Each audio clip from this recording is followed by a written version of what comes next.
You last night spoke, I thought, rather eloquently about your position on Iraq and the president, but why don't you go over that again with...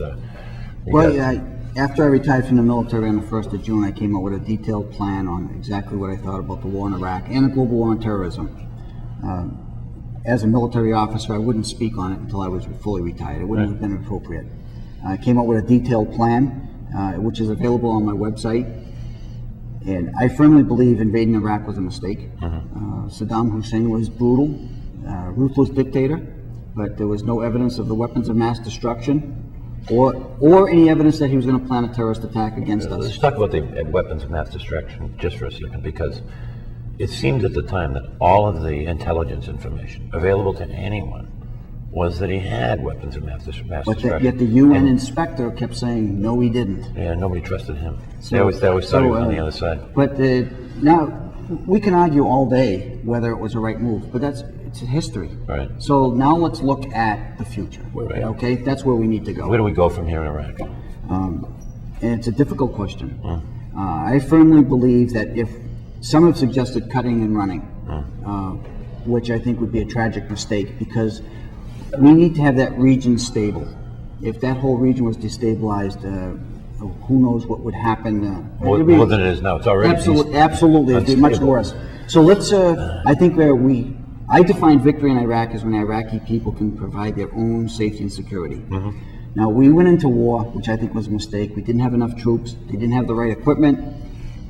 We had no plan after the first 100 days. And then we dismantled their in-place military.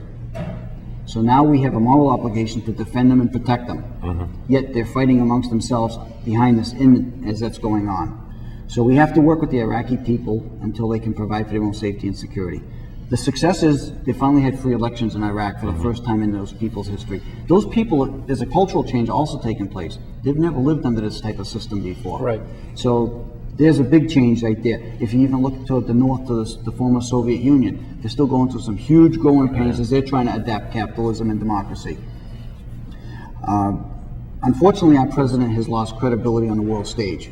So I think we need to reach out to former President Bush, former President Clinton, and former President Carter, each who have had proven leadership in the Mideast, and have them come together to form a coalition of the neighboring states to bring stability to that entire region, because you can't have stability over there unless they all want to participate. Iraq's neighbors are some of her worst enemies for providing stability. Now, if we were to cut and run, I know the Turks up in the north don't like the Kurds in the north. Right. So there'd be problems there. The Iranians on the east. Iran wants the whole area to themselves. Right. So if we were to, if as some have suggested, we cut and run and leave tomorrow, which as a military planner, I know that's physically impossible. It would take months and months to make this happen, to bring all the troops and equipment home, unless we just abandon it there, and then that's a worse problem. There's a chance the Iranians would invade the eastern third. The Turks would invade the northern part. Syria and Jordan on the western side have problems, as does the Saudis down on the south. So the problem of leaving today would be much worse. We'd be back there next year at far greater numbers than we are today.